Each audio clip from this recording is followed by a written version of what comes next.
নমস্কার, আমার ভুরিভোজ চ্যানেলে সকলকে স্বাগত জানাই। Welcome to my channel Bhurivoj. আজকে বানাবো পনিরের একটি রাজকীয় রেসিপি, যেটা ভাত, রুটি, পোলাও, পরোটা সব কিছুর সঙ্গে কিন্তু অসাধারণ লাগবে। তার জন্য পনিরটাকে ছোট টুকরো করে কেটে নিয়ে সাদা তেলে হালকা লাল করে ভেজে নিয়ে এটাকে জাল দেওয়া দুধের মধ্যে ভিজিয়ে রাখলাম। দুধটাকে কিন্তু একটু ঠান্ডা করে নিয়েছি, জাল দিয়ে দুধটা ঠান্ডা করে নিয়ে পনিরগুলো ভিজিয়ে রেখেছি। এবার আলুটাকেও ছোট ছোট টুকরো করে কেটে পনিরের মতোই কেটে নিয়েছি। কেটে নিয়ে এটা আলুটাকেও ওই তেলের মধ্যে, পনির ভেজেছিলাম ওই তেলেতেই ভেজে নেব। লালচে করে ভেজে নিতে হবে, মানে আলু ভাজা আমরা যেরকম ভেজে নিই, একদম আলু ভাজতে ভাজতেই নরম হয়ে যায়, সেইভাবে আলুটাকে ভেজে নিতে হবে। আলু ভাজবার সময় এর মধ্যে একটু লবণ দিয়ে এটাকে লালচে করে ভেজে নেব। দেখুন ভাজা হয়ে গেছে। এবার আলুটাকেও তুলে নিয়ে যেই পনিরের থালার মধ্যে রেখে দেবো, যেই পনিরের থালাতে দুধে পনিরটা ভিজিয়ে রেখেছি সেখানে আলুটাও ভেজে তুলে রাখবো। আর এখানে যে মেন মশলাটা লাগবে সেটা হচ্ছে তিল, পোস্ত আর বাদামটাকে জলে ভিজিয়ে খোসা ছাড়িয়ে নিয়েছি। তিলের পরিমাণটা বেশি নিয়েছি, পোস্ত একটু তিলের থেকে কম পরিমাণে নিয়েছি। এবার একটা ফ্রাইং প্যান বসিয়ে দিলাম। শুকনো ফ্রাইং প্যানে তিলটাকে একটু লালচে করে ভেজে নেবো, এটা গার্নিশিং করতে লাগবে। এবার দিয়ে দিচ্ছি মশলাটা, মৌরি, গোটা গরম মশলা, এলাচ, দারচিনি, লবঙ্গ আর একটু কাসুরি মেথি। এটাকে 10-12 সেকেন্ড মতন ভেজে নেব। যখন খুব সুন্দর একটা ফ্লেভার আসবে তখন ঝটপট ফ্রাইং প্যান থেকে নামিয়ে নেব। মশলাটা যাতে পুড়ে না যায় সেদিকে খেয়াল রাখতে হবে।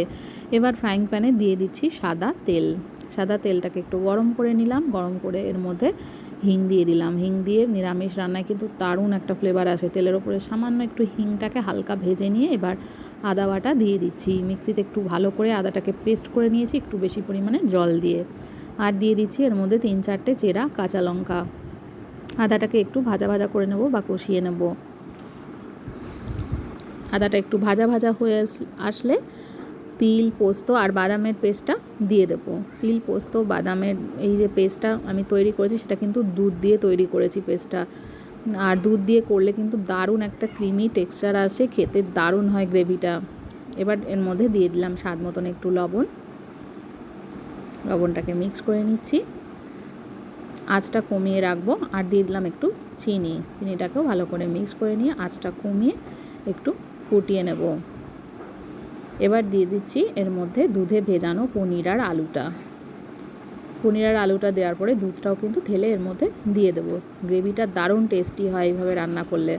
অবশ্যই এভাবে ট্রাই করবেন। আর ভালো লাগলে আমার চ্যানেলটাকে কিন্তু সাবস্ক্রাইব করতে ভুলবেন না। এরকম নিরামিষ রান্নার অনেক রকম নতুন নতুন রেসিপি আমার চ্যানেলে আপলোড করা আছে, চাইলে সেগুলো দেখে নিতে পারেন।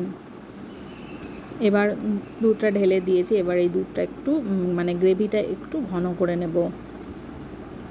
লাস্টে দিয়ে দিচ্ছি এর মধ্যে গোলমরিচের গুঁড়ো। আর দিয়ে দেবো এর মধ্যে যে ভাজা মশলাটা সবার প্রথমেই তৈরি করে নিলাম সেটা দিয়ে দেবো। যখন গ্রেভিটা একটু ঘন হয়ে আসবে তখন আমি এর মধ্যে যে ভেজে রাখা মশলাটা তৈরি করে নিলাম সেটা দিয়ে দিচ্ছি। এই ভেজে রাখা মশলাটায় দারুণ একটা ফ্লেভার আসে, সব মিলিয়ে অসাধারণ হয় খেতে। সাদা লুচি, পরোটা, বাসন্তী পোলাও এগুলোর সঙ্গে অবশ্যই ইউনিক একটা পনিরের রেসিপি ট্রাই করতে পারেন। গ্রেভিটা অনেকটা ঘন হয়ে এসেছে।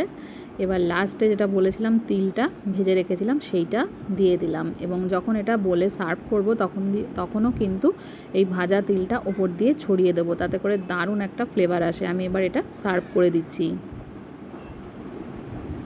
এখানে কিন্তু অনেক রকম মশলার আলাদা আলাদা ফ্লেভার আছে, দুর্দান্ত স্বাদ হয় ওই জন্য গ্রেভিটায়।